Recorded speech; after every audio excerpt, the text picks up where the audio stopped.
capture is not them holding you hostage with a gun. Baby, how you feeling? Head cold, check my nails. Baby, how you feeling? Head cold, check my nails. Baby, how you feeling? And we gon' make it right. Head cold, check my nails. Baby, how you feeling? Feeling good as hell. Baby, how you feeling? Feeling good as hell.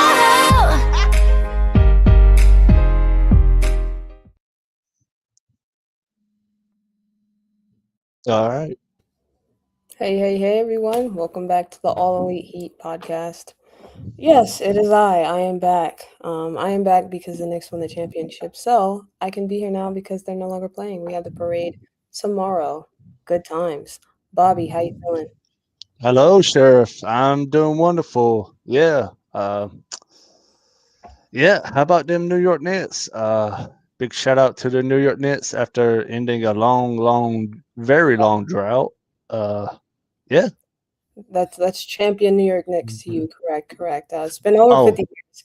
Good times. And it feels like it's been over 50 years since I watched AEW. But this, in my opinion, was a good episode to kind of reintroduce myself back into the product because I've missed 2 weeks of AEW, possibly 3.5. And so things move quite quickly in AEW, so you can kind of be in the dark. But we have Forbidden Door coming up later on in the week, or later on next week. There will be a prediction show for that. But right now, let's go over Dynamite. So the very first match that we got Kenny Omega versus Tony Nese. Also, we got Zack Sabre Jr. actually coming onto the show, challenging Kenny Omega. So they're gonna have a match. Did they say that that was gonna be at Forbidden Door? I don't think they've said it yet, but knowing I'm Tony assuming Khan, they'll probably book it when on Collision. They'll exactly. probably announce it. So They'll solidify it, yeah. So we know the whole gimmick of Forbidden Door. You have people coming from other promotions to challenge the AEW guys. Zack Sabre Jr. That is a New Japan guy, very technical wrestler. And also someone because him and Kenny have wrestled each other in the past, pretty sure. So I'm sure they they'll have. anger. And Kenny did win. He did defeat Tony Nese in this match. But any thoughts on the Kenny Omega stuff?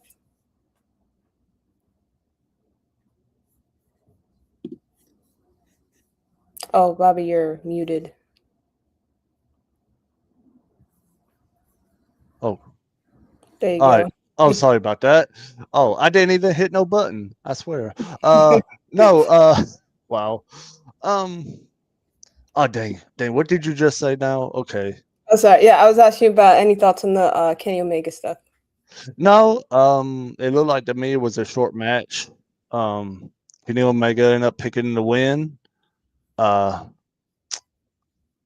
And then he grabbed a mic. He was gonna say something, and then out come who's this team that interrupted Kenny Omega today?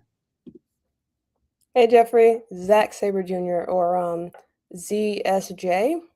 Yeah, I don't watch New Japan. I'm not a big New Japan person, so I haven't seen a lot of Zack Sabre Jr., but I have seen some stuff, and he is very good. He's very technical. He's a very technical wrestler. yeah. So He yeah, I assume that like you said, I assume that that's going to be solidified for Forbidden Door. So I think that's going to be Kenny's opponent at that pay-per-view. yeah.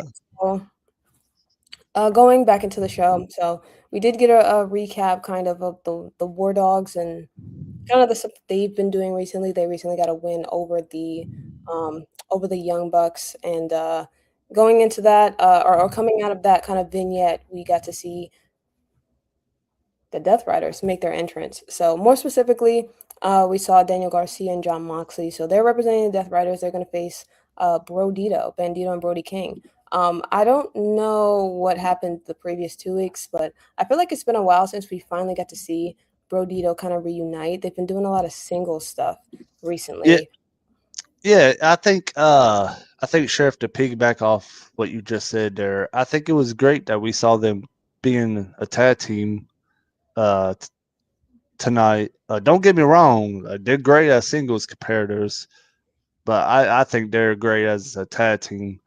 So it was great that they had a chance to team up tonight, and yeah, it was Make their this is a decent tag team match. I agree, yeah, and they were some of my favorite tag team champions. Some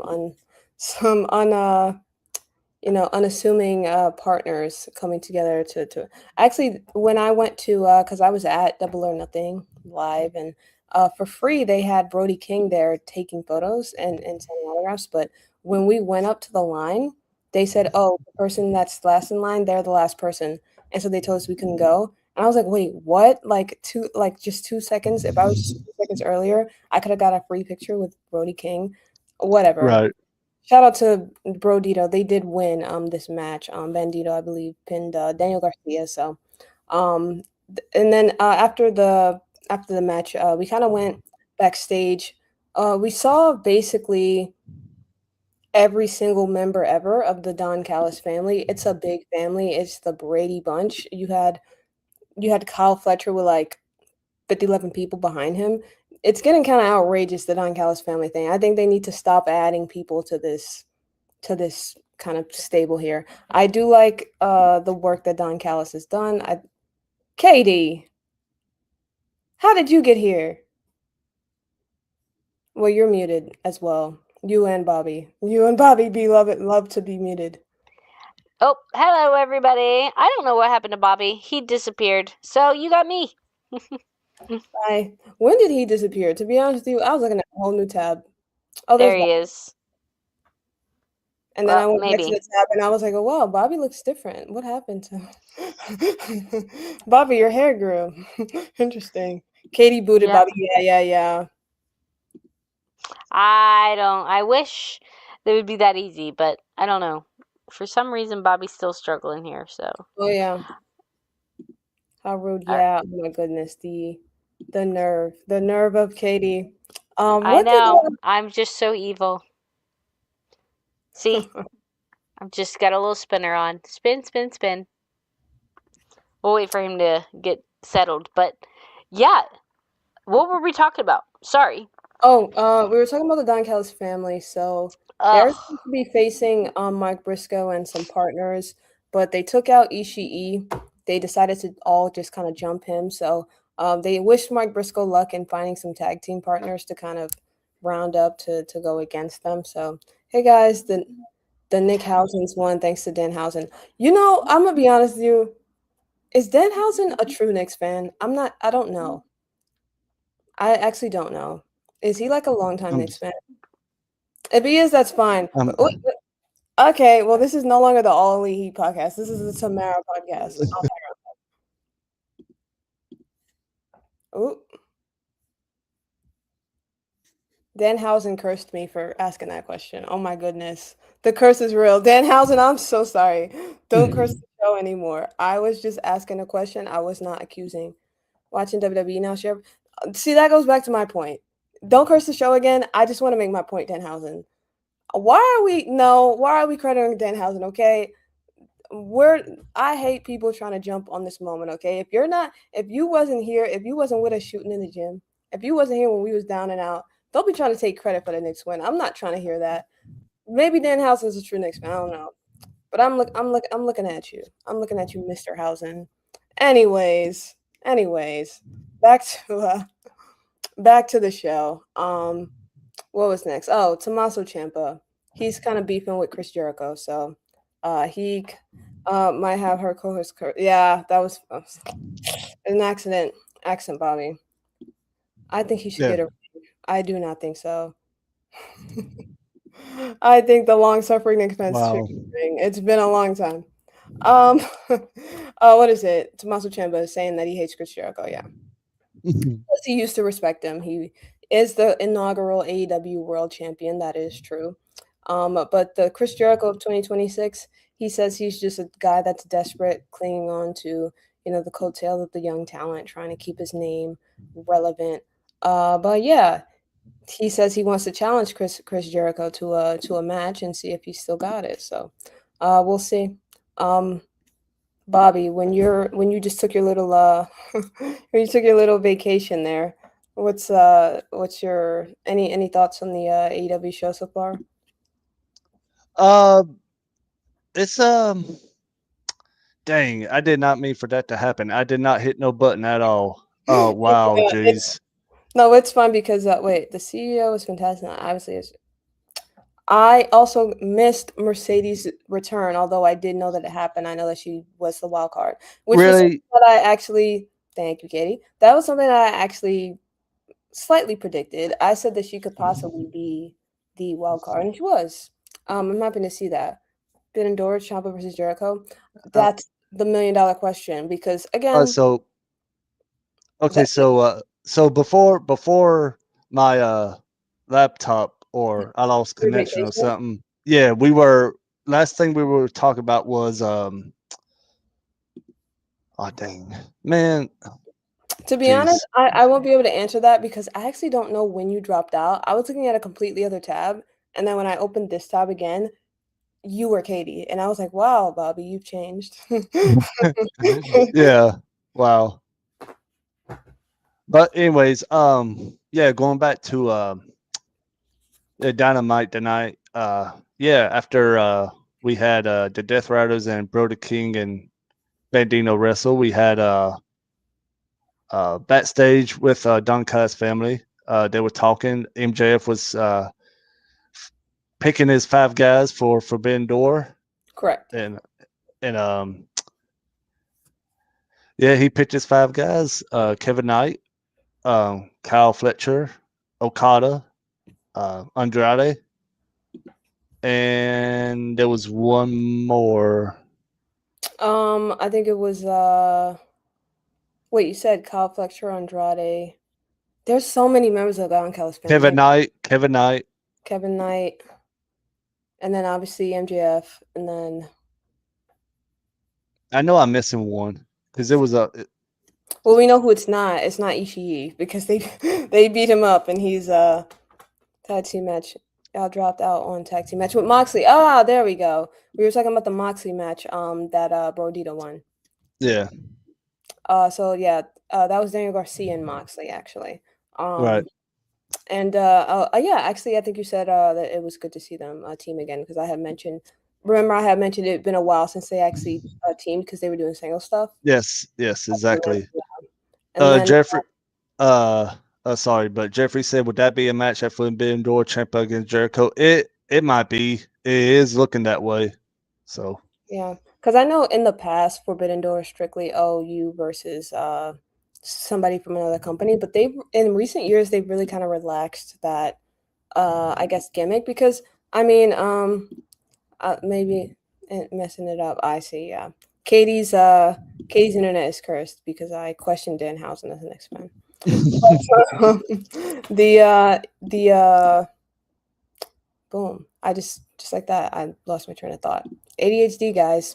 Anyways, where were we? We're gonna go into the tag champions, Adam Copeland, Christian Cage. So they appear to kind of because the dogs, they are trying to or they attempted to come out to do their entrance. They really didn't make it out. no, because they got they really interrupted by Adam Copeland and Christian, and they brought in the bat, and it went out.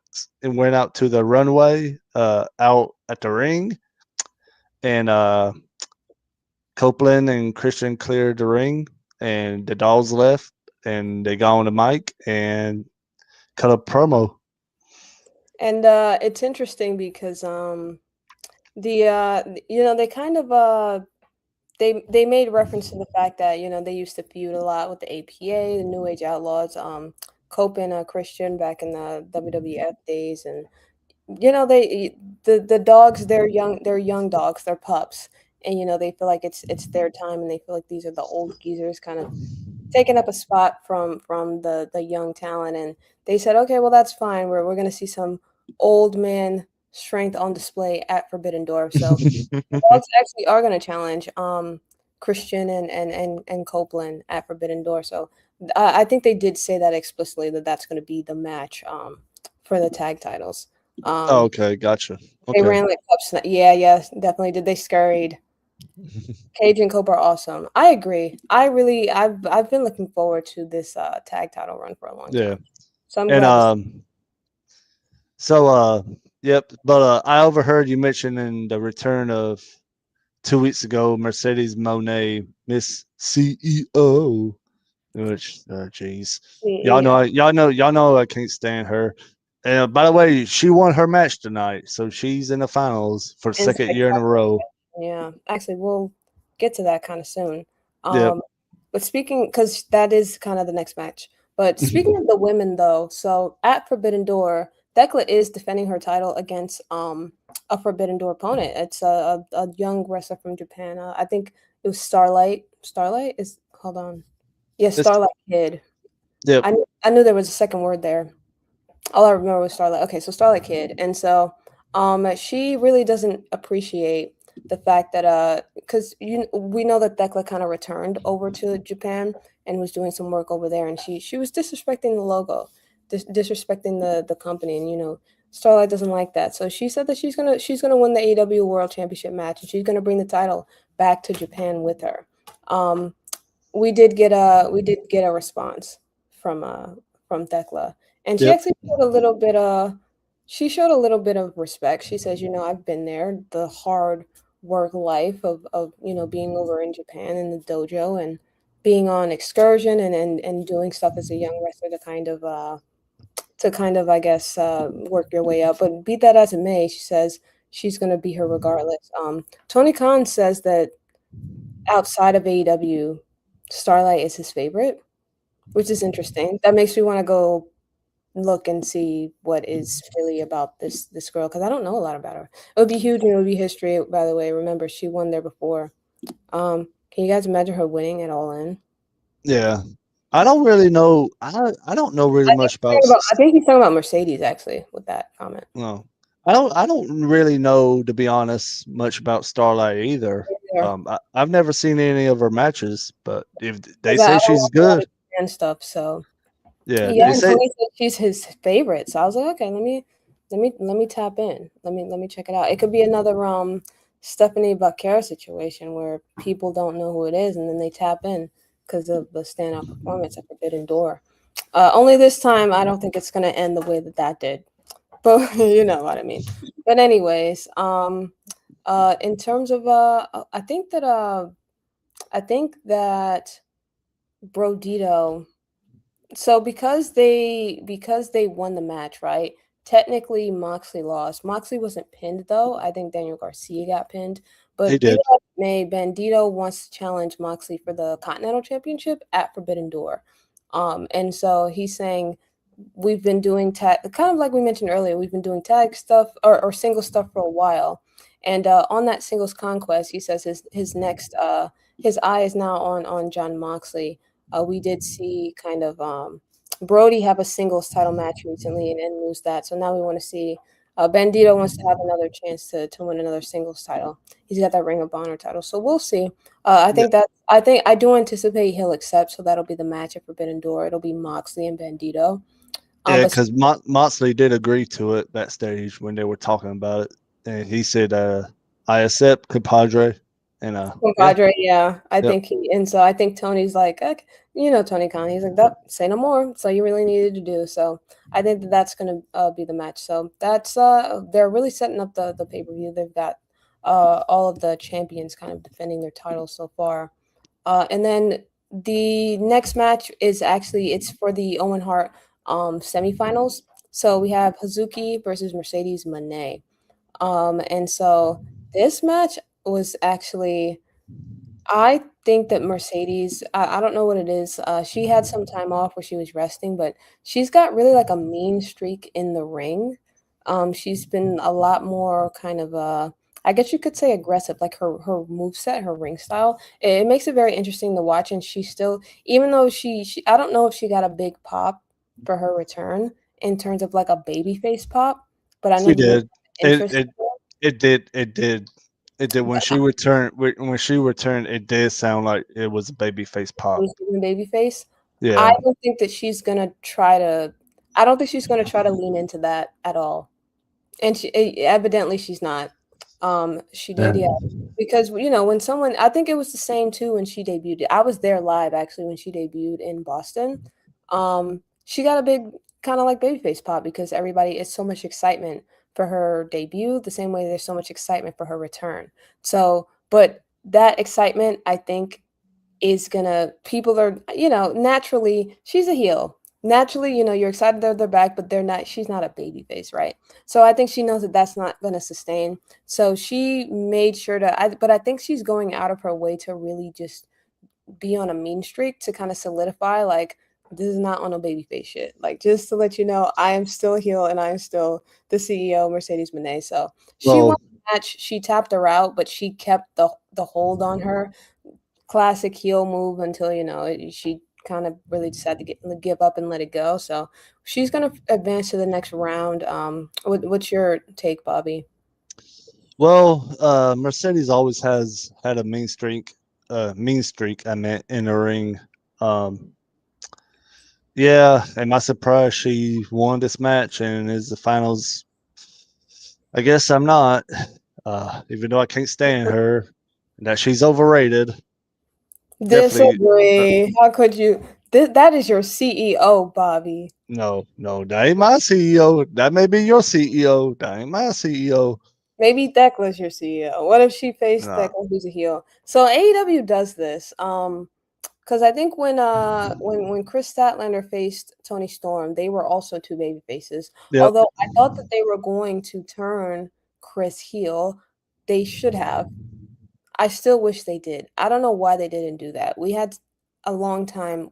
Not only did we have a babyface champion for a long time, we kind of had this. We had Tony Storm as a champion for a while, and then it was broken up by the Mariah May reign, but a lot of that time it was Tony Storm. So I think we needed a heel champion. We didn't get the one for a while. Now we have Thecla, right, who I think has done really, really well and really grown into this role. But I don't see a world where she turns babyface. I don't see a world. And Mercedes Moné, she is outright heel through and through. I'm sorry. So you do heel versus heel. AEW is not allergic to that. They'll have two people who are the same kind of disposition, like a face or a heel. They'll have them face each other. They'll do that sometimes, although it's not ideal. I would not like to see. I would not like to see it be Thecla versus Mercedes, just because I feel like that doesn't make a lot of sense. But I think I'm gonna go off on a limb here. I'm gonna pick Athena. I really, to be honest with you, I really they need to do more with Athena. I would like to see Athena against Tekla for the AEW Women's World Title. I would too. Although that makes me question: do you beat Mercedes like this quickly? Like, do you do that?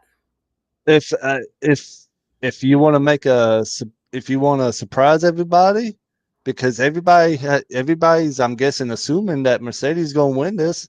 Why not throw a curve? Why not surprise everyone? Why not have Athena pull off the upset and win the women's Owen Hart tournament? Well, I'll I be mean, why not? Not only do I agree, because this happened before where I think they faced each other in the Owen and Mercedes won. Actually, I think that was the year that Mercedes won the Owen. That was last year, wasn't it? I They think faced each other, so. yeah, they faced each other in the Owen Mercedes won. Ah, that's true. I do Some remember that. see So, see and see I if thought Athena should have won that. Although I understand why they didn't. Mercedes had all the belts. It really wasn't the time. And also, mind you, Mercedes technically I don't think was supposed to be in this tournament. It was supposed to be Willow. She's taking over for Willow's spot. And so it's possible. Everything about this is a curveball. It's possible Athena could be her. I mean I know at times bookers when they're running a wrestling promotion they want to play it safe. Yeah. As far as the outcome of a match, who's gonna go over, who's gonna win this, who's gonna win that. But sometimes as a booker, you gotta like throw a little surprise. You gotta throw a little curve every now and then to surprise the audience. You gotta like One thing about AEW, they keep you on like Tony, the booking actually has been so unpredictable in AEW for a while. It's actually it makes things more exciting. yeah, no, Athena and realistically could beat Mercedes, although from like I can see why it's like okay, she just returned, she has momentum, and she lost all the belts. the idea was that she wouldn't really win the world title till she lost all the belts. So now you push her. It's like it seems straightforward, but like technically that's a little bit of a maybe that's too predictable. Maybe Tony wants to throw us a curveball. But again, like if I'm Tony Khan, I would throw a curve and have Athena beat Mercedes and win it and go on to London at Wembley Stadium. But knowing AEW, knowing Tony Khan like we know him, I just got a feeling they really are gonna have Mercedes win this for the second straight year in a row. They're really going. They're really going to do it. And if they're building up for her to win the world title, I guess it makes sense. But Jeffrey, I'm glad you mentioned Maya World. I really enjoyed her work as well. And I mean, I don't know if I would say I'm conflicted. I think I would probably still pick Athena, but she's got a bright future, Maya.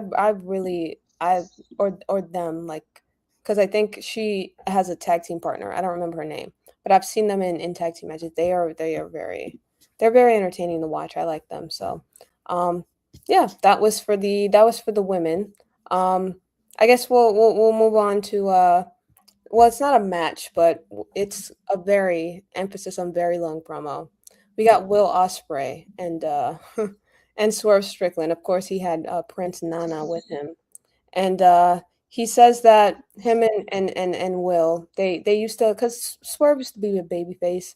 He says him and Will used to kind of have a kinship, but it's been almost a year. They don't speak. They haven't really spoken. There's a lot of tension. Yeah. They were talking about how they were on a mission together to take the AEW title off of John Moxley and the Death Riders and help out Hangman win it. They were going back and forth. I love this promo. I love them going back and forth tonight. I thought it was great. This, in my opinion, this is going to be the match of the night at Forbidden Door. I'm telling you, this is going to steal the show, and I'm taking my pick. I've said it when this tournament started. I'm rolling with Will Ospreay. He's going to go to London, and he's going to win it. He's going to win the belt in front of all of his in his hometown at Wembley Stadium. He's going to win it. I think they've been slow building because he's taken some L's along the way because you had to draw it out. This is the time he's gonna get his big win. He's gonna win on pay-per-view. He's gonna defeat Swerve. He's gonna go into London, and I think they're building up for him to take the title actually off of MJF. That's what I think is going to be the case. And it's interesting because, like you said, they had a common enemy. They were colluding together to kind of take the title off Moxley. But now look who's rolling with the Death Riders. It's Will Ospreay. Yeah, from his neck being broken by them to Yep. to them rebuilding Will Ospreay from the ground up with a whole different attitude, new move set. Well, he still has the same moves that he's been doing, but he's throwing a little wrinkle here and there. Yeah, it looked like this is a whole different Will Ospreay, and I think Swerve is going to be in for a surprise. And I like that story of because like I said, Will has taken some when he's had big matches on pay-per-views, he's actually lost more than he's really won. And to kind of explain this kind of resurgence in momentum, it's that these are his new training partners. He's been training with the Death Riders, who, for better or worse, have been on sustained mostly success for years now. And they have his back.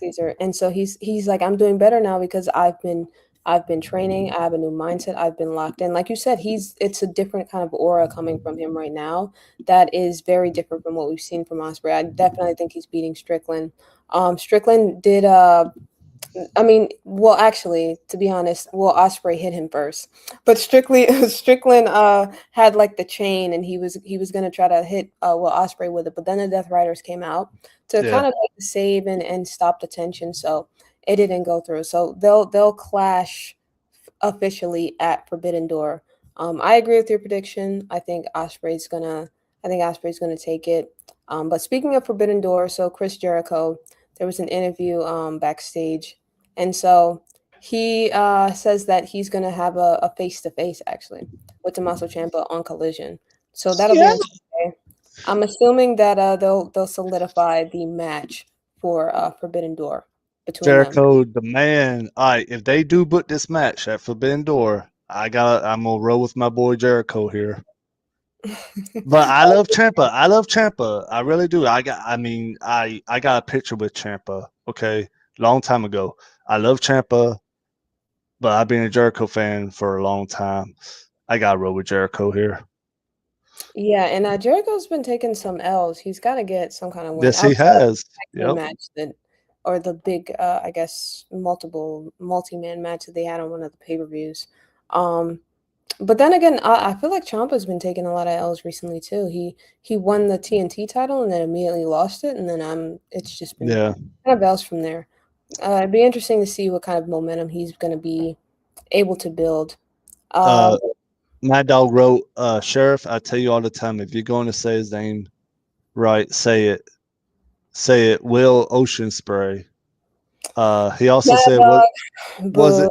He also said, was it Jericho great tonight? I'm gonna say no just to piss you off, Mad Dog. Legendary and Chris Jericho had some cool color hair tonight. True.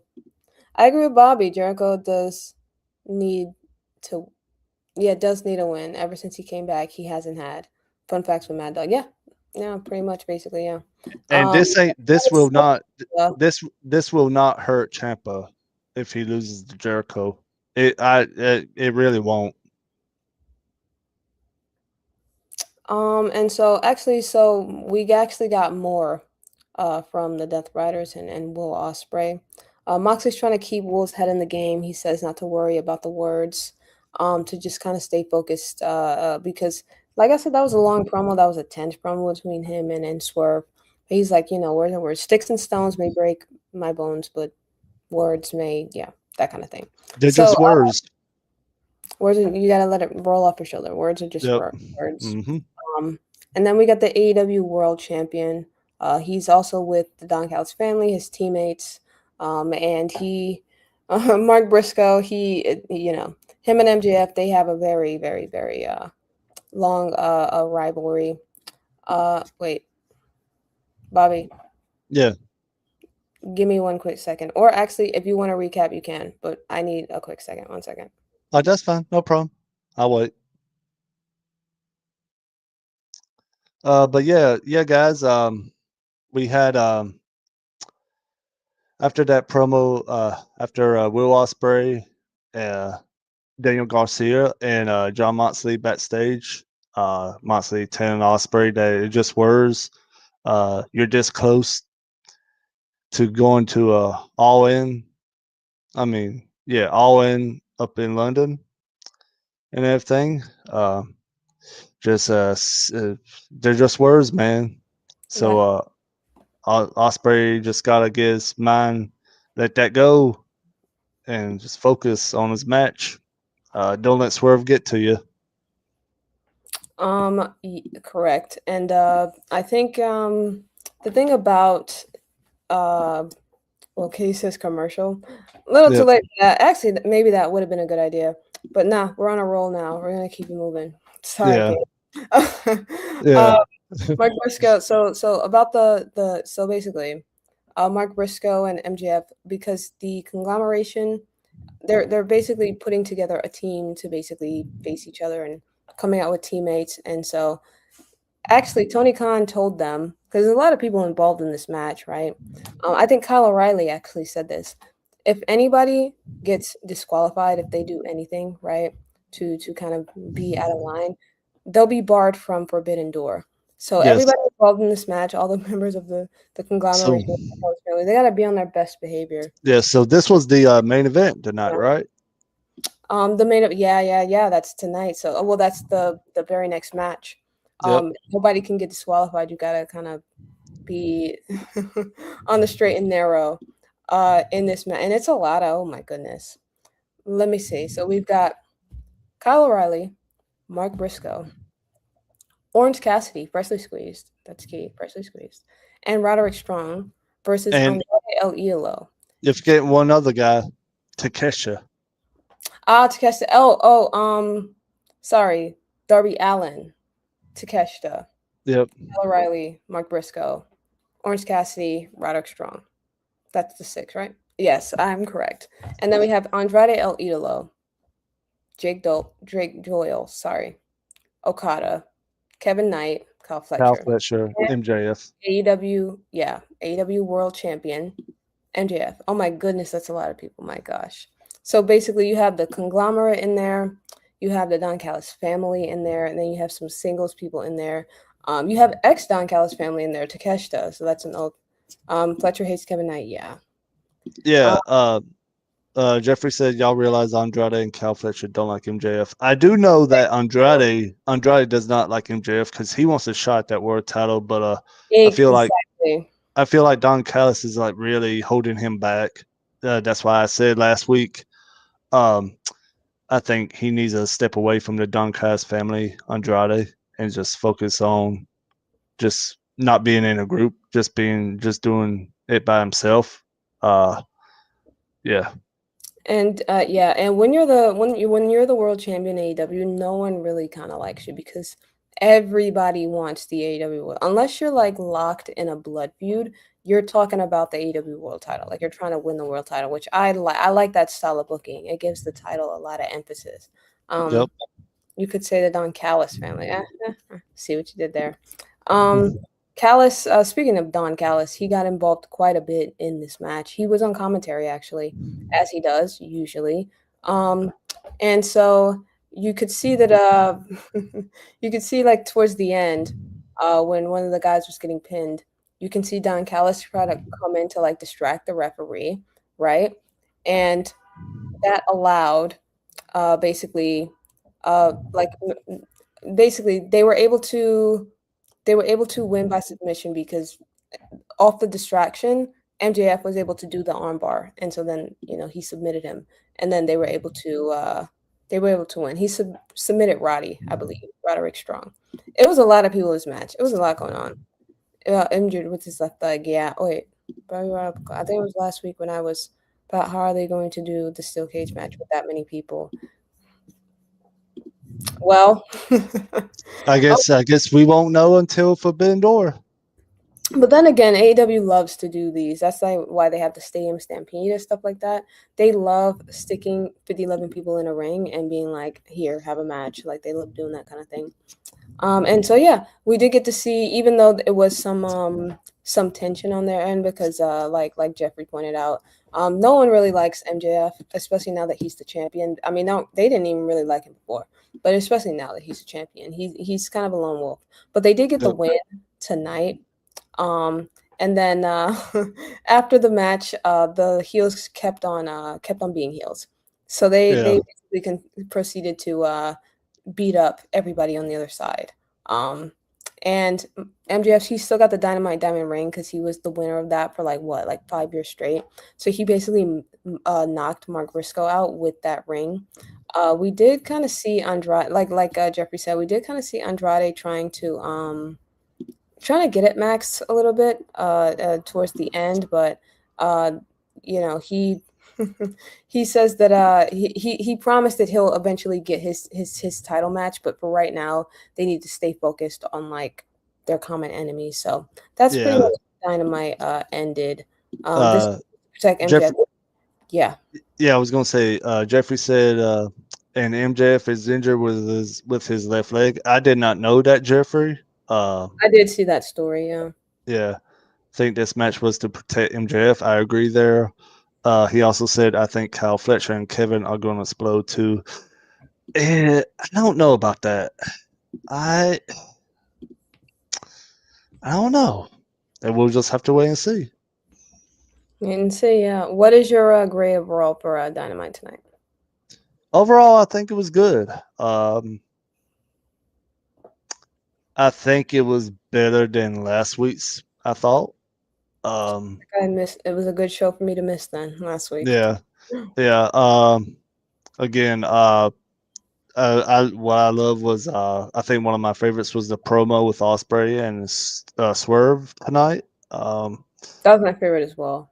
Yeah, and yep, and we'll see what Dynamite will be next week. next Wednesday, as it will be the go home show for Forbidden Door. Yeah, that was my favorite segment. Favorite match was probably the Brodito match. And yeah, I'm going to say for the show, I'm going to give it like a solid B.